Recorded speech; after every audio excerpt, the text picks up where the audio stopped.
Hvala lepa. Prav vse lepo pozdravljam. Jaz bi začel z koncem knjige, z prilogo knjige. Kajti knjigi je priložena zgoščenka s skoraj 111 000 pristopnimi podpisi k odboru. Od tega je slabih 110 000 posamičnih podpisov in dobrih 1000 kolektivnih podpisnikov. Kolektivni podpisi vsebujejo gotovo nadaljnjih 100 000 članov odbora. Zato ocenjujem, da je odbor neposredno podpirala najmanj 200 000 glava množica prebivalcev Socialistične Republike Slovenije in tudi približno 2000 posameznikov iz preostale Jugoslavije, zamejstva, zdomstva in prave tujine. Prvi del knjige, čas poprej, začenjam decembra v Beogradu in končujem 30. maja v Ljubljani. Osnovni tok prvega dela je spremljanje popotovanja vojaškega dokumenta oziroma njegovih 2 fotokopij. Ob tej poti opisujem tudi nekatera ključna dogajanja tega časa. Nisem pa zajel vsega, kar se je takrat pomembnega odigravalo v Sloveniji in v Jugoslaviji, niti nisem šel podrobno v genezo nekaterih pomembnih dogodkov.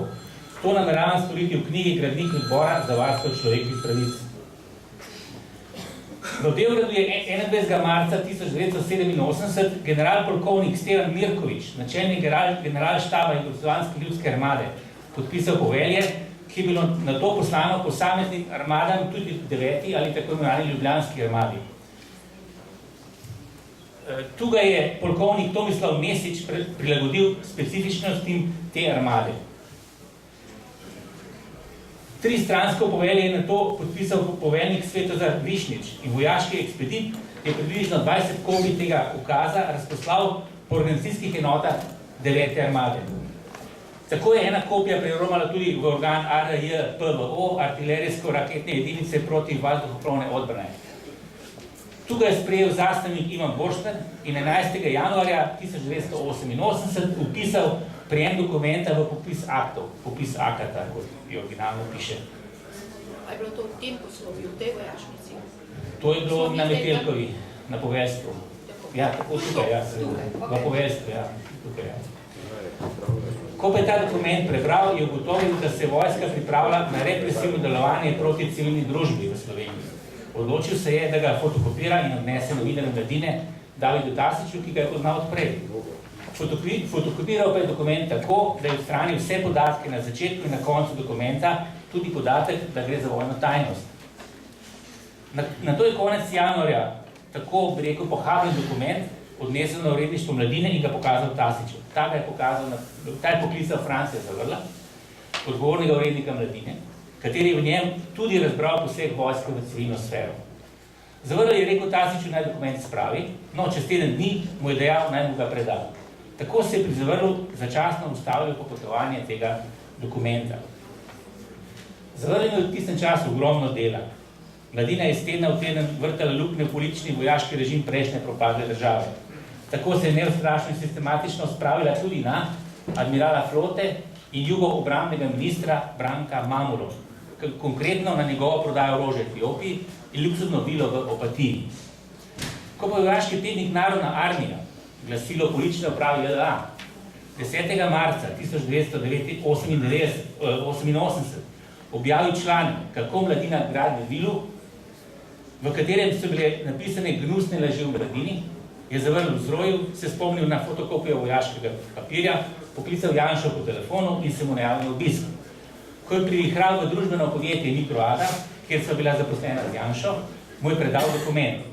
Janšo smo namreč vsi takrat smatrali za eksperta za vojaško področje in Zavrl je hotel slišati njegovo mnenje o dokumentu oziroma, če bi ga lahko Mladina v svojem ravsanju z armado lahko konkretno uporabila. Bil sem slučajno prisoten pri predaji in zato jo v knjigi tudi natančno popisujem.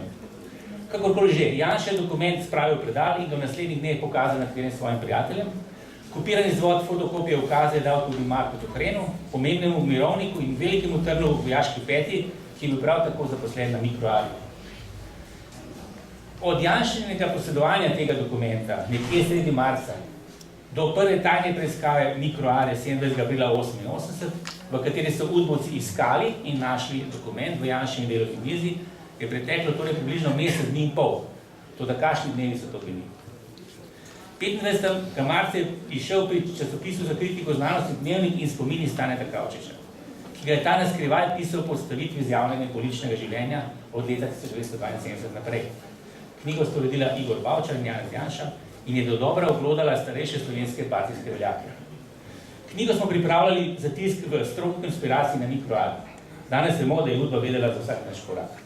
Naj bo tako ali drugače, da bi se izognili Udbini kontroli, smo knjigo postavili računalniško. To je bila prva knjiga Jugoslavije, ki je bila narejena po metodi namiznega založništva. Pri tem je ključno vlogo odigral sodelavec Mikroade in naš prijatelj iz Zagreba, kemik Peter Pečina Peko, ki je bil takrat največji poznavalec Mekovih računalnikov. Peko je nepretrgno 36 ur postavljal 600 strani knjige na 9-inčnem, poudarjam, na 9-inčnem črno-belem ekranu. Verjetno ni Hrvata, ki je bil tako pomemben za slovensko demokratizacijo v tistem obdobju. Marca 1988 Janez Janša pristal na kandidaturo za predsednika Slovenske socialistične mladine. V ta namen je skoraj sam izdelal radikalen program, ki je bil v celoti objavljen 6. aprila v Tribuni in 20. aprila v Katedri. V njem je med drugim napovedal boj za oblast, kar je bilo takrat veliko krivoverstvo, saj je bila oblast za večno, kot se je izrazil Stane Dolanc leta 1972 v Splitu, rezervirana edino za komunistično elito. Menim, da je prav ta kandidatura in Janševa napoved borbe za oblast pripeljala v končni fazi do njegove aretacije 31. maja 1988. To svoje stališče v knjigi podrobno argumentiram in dokumentiram. Dalje dogodki takrat. 15. aprila 1988 sta slovenski notranji minister Tomaž Erten in predsednik slovenskih komunistov Milan Kučan spregovorila slovenskemu policijskemu in udovskemu vrhu v Tasni. Čeprav je bilo to srečanje že dodobro javno predstavljeno, ga v knjigi vendarle skušamo osvetliti z novih vidikov. Sama slika, ki jo gledate, seveda ni iz tega obdobja, ker nisem dobil iz tega leta, je pa iz 2 let poprej. Moram pa reči, da je gotovo zabaven napis nad fotografijo strokovno predavanje in se sprašujem, kaj bi Kučan lahko strokovnega povedal policajem in udbašem. Dalje, 25. aprila 1988 je bila na javni tribuni pisateljev in sociologov predstavljeno gradivo za slovensko ustavo in znotraj njega teze za ustavo Republike Slovenije. To knjigo je postavil na Mikroadi, prav tako preko namiznega založništva Janez Janša. Šlo je za alternativno ustavo režimskim ustavnim razmišljanjem in teze predstavljajo nukleus poznejše ustave samostojne Slovenije in demokratične Slovenije. Nimam časa bi te zadeve podrobno predstavil in tudi so še drugi dogodki, no seveda vse je opisano v moji knjigi. Vračam se zdaj na dokument. Sredi marca je torej pristal pri Janši. Čuječa Udba je to vedela iz 2 virov. Telefonskega prisluha Zavrlov, ki je klical Janša in rekel, nekaj zanimivega imam, nekdo v vojaški uniformi je primisel. To je bila ena informacija, da nekaj prihaja na Mikroado oziroma k Janši. Potem je Udba dobila tudi potrditev sodelavcev Janši v neposredni bližini, da ima Janša nekaj ukazal. Morda je to najzanimivejši del knjige, kajti uspel sem locirati sodelavcev v neposredni Janši v bližini. Gre za Janeza Juvana, ki je bil predvsem agilen v mirovnem gibanju in je bil tudi v stiku z Janšo. Udba mu dala kar primerno kodno ime Janiča. Nisem sicer našel dokumenta, da je prav on Udbo Cofrun, ki ga je držal na zvezi, povedal, da ima Janša neke ukaze, no iz nekaterih edicov v dokumentih je najverjetneje prav on opravil to obaduško raboto. Drugače pa Janičeva poročal Udbi v mirovnem gibanju in tudi spostavil stik, kot je razvidno iz dokumenta na zaslonu s pomembnima političnima emigrantoma Ljubom Srcem, kodno ime obdelave Topist in Cirilim Žebotom, kodno ime udbovske obdelave Peter. Predlog za prvo tajno preiskavo delovnega mesta Janeza Janše na Mikroadi, bojda zaradi njegovih stikov z emigrantom Vinkom Levstikom, v knjigi podrobno analiziram. Ugotavljam, da je ta predlog najverjetneje falsifikat narejen naknadno v udbovski delavnici zaradi poskusa kompromitacije Bavčarja, Janše in odbora. Potem več v knjigi, seveda. Torej, 27. aprila Udba išče tajno in najde vojaški dokument. Šele 20. maja 1988 to sporoči vojaški tajni policiji, čeprav je dolžno takoj narediti. To je vmesni čas, ko se po mojem, in ne samo po mojem mnenju, slovenski politični vrh odloča, kaj storiti z Janšo, namreč ali vojsko obvestiti v najdbi dokumenta in tako Janšo predati vojaškemu pravosodju, ki je bilo v Jugoslaviji edino zadolženo za take primere. In odločili so, se vemo, kako se stvar razpletla. Dalje, v knjigi podrobno navajam vse vire, ki opisujejo, kako in kdaj in kje in zakaj je slovenski podpredsednik predsedstva SFRJ močni in s tajnimi jugoslovanskimi tajnimi službami in slovensko Udbo tesno povezan Stane Dolanc, sporočil Kosu najbolj vojaškega dokumenta pri Janši. Eden izmed virov je tudi Aleksandar Vasiljevič, takrat polkovnik in načelnik prvega oddelka vrha KOS, ki je bil tudi glavni zasliševalec priprtih Janše, Borštnarja in Dasića. Na slike že z generalskimi poletami se je kasneje postal šef KOS-a in bil tudi leta 1992 celo 7 mesecev v vojaškem priporu zaradi frakcijskih bojev znotraj razpadajoče JLA.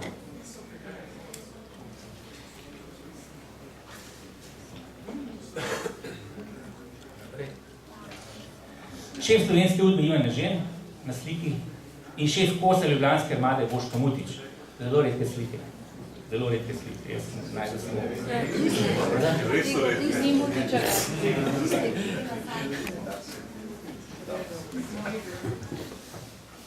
Ok, ne en z ostrim očesom opazuje, pa bomo pa Ja. Sprotniki natančno opisujejo njuno vlogo v nastajanju afere JBTZ.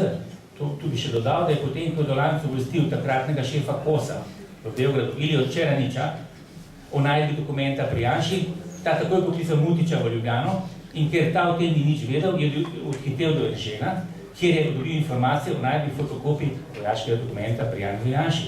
To vse se je dogajalo v petek 20. maja 1988.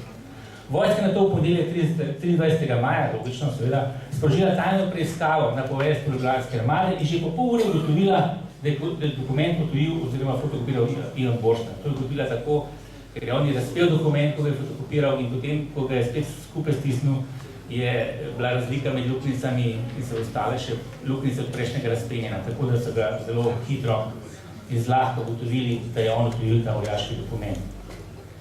Na to je naslednji dan iz Beograda prišla ekipa KOS-ovcev in skupaj z udbo so 30. maja uskladili istočasni aretaciji Janše in Borštnarja naslednji dan. Aretacija je bila sicer predvidena že do 30. maja, ampak ker so Mita takrat v ponedeljek šla z zgodne izduce v München, so aretacijo preložili za en dan. Tukaj vidite pa prva stran dokumenta Ljubljanskega KOS-a, podpisan je Boško Mutič, kjer je razvidno, pod katero šifro je udba spremljala in nadzorovala Janeza Janšo in Marka Hrena. Še to bi rekel, da je bil Janša obdelovan pod spodnim imenom Kaplar. Jaz sem najdel samo dokument, ki pove, da je ta obdelava obstajala, niti enega dokumenta pa v arhivu nisem našel, ki bi operativno bil z tega področja, da bi ostal v arhivu Slovenije. Potem je še obdelava deviacija, to je pomembno reči, kjer je pa ljubljanska udba zasledovala Mladino, Novo revijo, Tribuno, Katedro, oziroma v Katedro je zasledovala Mariborska udba.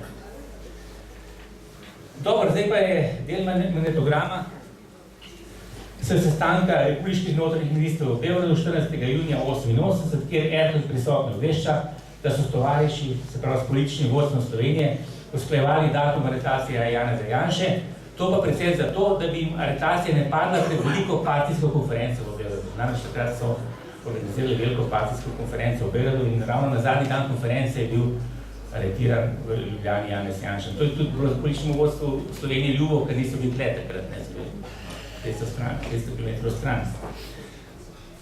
Potem je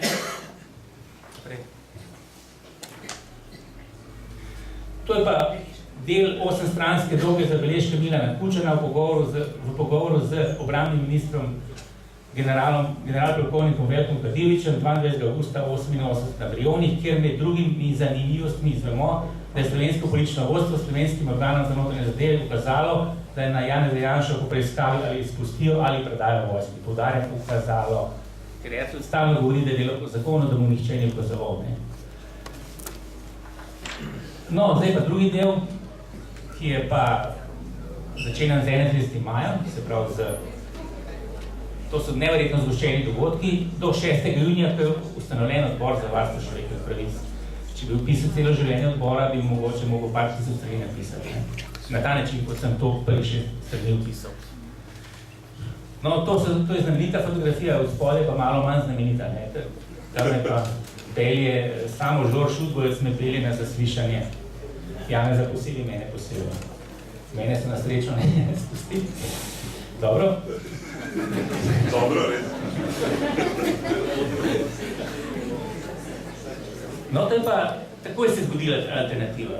Že tistega dne popoldne se pripravljajo dogajanj, tudi zberejo alternativci in sproducirajo prvi pisni protest. Izjava mladinskih glasil, se pravi katedre, tribune, radija, študenti in mladine. No, zdaj pa naprej, to je pa zanimivo. To še ni bilo nikoli objavljeno.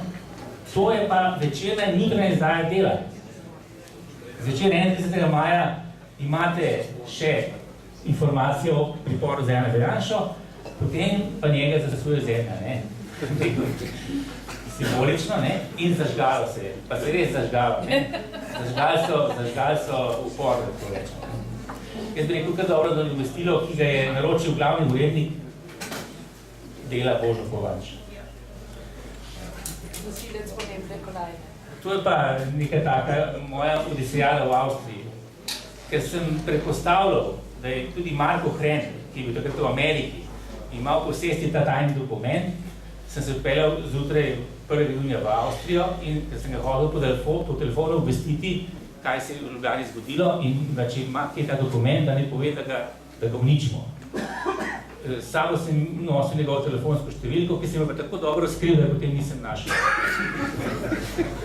In potem sem telefoniral v Ljubljano in v šifrah prosil za njegovo številko, tako da če je kdo poslušal, seveda se to izvedeli. No, potem sem pa le telefoniral v Ameriko, ampak žal, kam sem poklical tja in Marko Hrena ni bilo. To predvidel kot neko anekdoto, še več takih anekdot je v moji knjigi.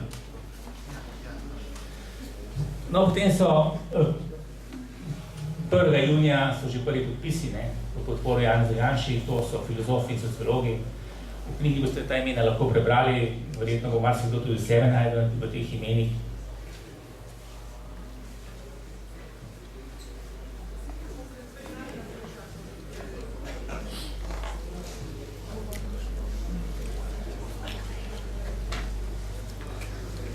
Še eno nazaj. Ja. To pa urednik, oziroma novinar Mladine Goran Hodolnik bere izjav mladinskih glasil 1. junija pred Prešernovim spomenikom. Izkoristil neko priložnost v neki drugi prireditvi in na glas kričal, ker je bilo zvočenja in so vsi prestrašeni meščani gledali, kaj se dogaja. Naprej.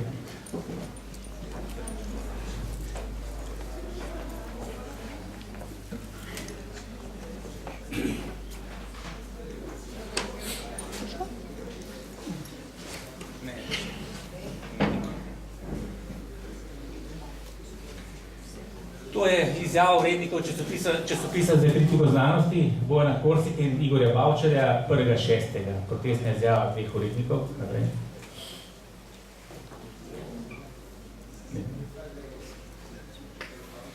To je zvečer 1. junija, je že razprava v kapelici na Kersnikovi. Vidite, že se Igor Bavčar spostavlja kot vodja gibanja, spodaj razpravlja tudi Spomenka Hribar. To so pa potem podpisovanje izjav 1. junija. To bi rekel, so prvoborci odbora, ne? Čeprav odbor še ni ustanovljen, so že podpisi za Janeza Janšo. Naprej. Naprej. To so te. Potem po kapelici smo se dobili na mikroali in razprava Igor Bavčar zgoraj in spodaj že oblikuje izjavo za Janeza Janšo. In to je potem ta izjava in kdo vse je podpisal. Prej so bili podpisi originalni že pokazani. Naprej. No, potem se je pa kmalu začel oblikovati odbor. Nova revija je 1. junija že podprla Janšo in so začeli Spomenka Hribar, Tine Hribar in Alenka Puhar zbirati podpise, ki so jih 2. junija prinesli na zbor kulturnih delavcev in so tam z aklamacijo do 500 ljudi dvignili roko v podporo Janeza Janši. To je zelo pomemben dogodek, ker se s tem združita, bi rekel, Alternativa in pa Nova revija oziroma Društvo slovenskih pisateljev. Oba pola slovenske civilne družbe sta v nekem trenutku združena. To je pomemben dogodek. In spomnim, da potem je šla k Bavčarju, predlagal osnovitev odbora, medtem pa tudi Bavčar že razmišljal o osnovitev odbora. To se vidi iz njegovega dnevniškega zapisa, ki ga tukaj objavljam. Ker govori o ustanovitvi demokratične fronte oziroma odbora za demokratično fronto. Naprej. To je ta zbor kulturnih delavcev, pomemben dogodek, kot sem že rekel, ko 500 ljudi, kulturnikov, znanstvenikov, dvigne roko v podporo Janezu Janši.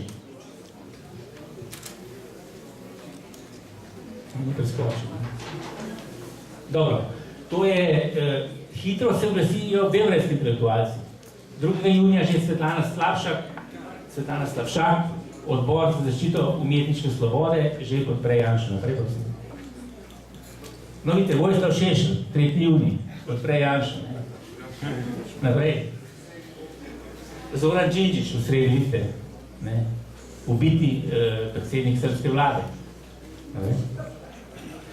To je pa zdaj ustanovitev odbora. To je rojstni dan. Čeprav se imenuješ šele odbor za varstvo pravic Janeza Janše, mi smo tisti dan zvedeli, da je Borštna zaprt. In je to ustanovitev odbora in to je rojstni dan odbora. 3. junij.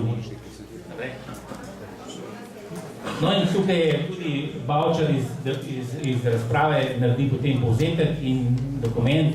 Ustanovili smo odbor za varstvo pravic Janeza Janše. Naprej. To je še ta del po kolektivni podpisniki. Potem 4. junija je že aretacija Davida Tasića in potem naslednji dan pa preiskava njegove delovne mize na Mladini, kjer najdejo ta dokument vojaški, seveda nekdo ga je potaknil. Jaz v knjigi dokazujem, oziroma skušam dokazati, da je to storila kar slovenska udba sama. To je zanimljiva izjava Stanka Oljnika, Svet za pravna vprašanja pri Slovenski pokrinjski škofovski konferenci, seveda podpore Janezu Janši, in je celotni politični program moderne družbe tukaj naveden, to si lahko v knjigi pogledate. To je pa zadnja slika, to je pa ustanovitev odbora za varstvo človekovih pravic 6. junija v dvoranici Društva slovenskih pisateljev. Vidite tamle lavor, ker je bilo deževanje, voda tekla in smo podstavili lavor. Vidite obraze, zavrl Manca Košir, tam je vse te Žižek, zgoraj vidite Mile Šetin, Igor Bavčar, Pavle Ganta, Močnik, Rado Riha, Alenka Polin govori. Alenka Puhar, hvala. To je bilo vse, kar se hotel povedati, da te predstaviti v vodni.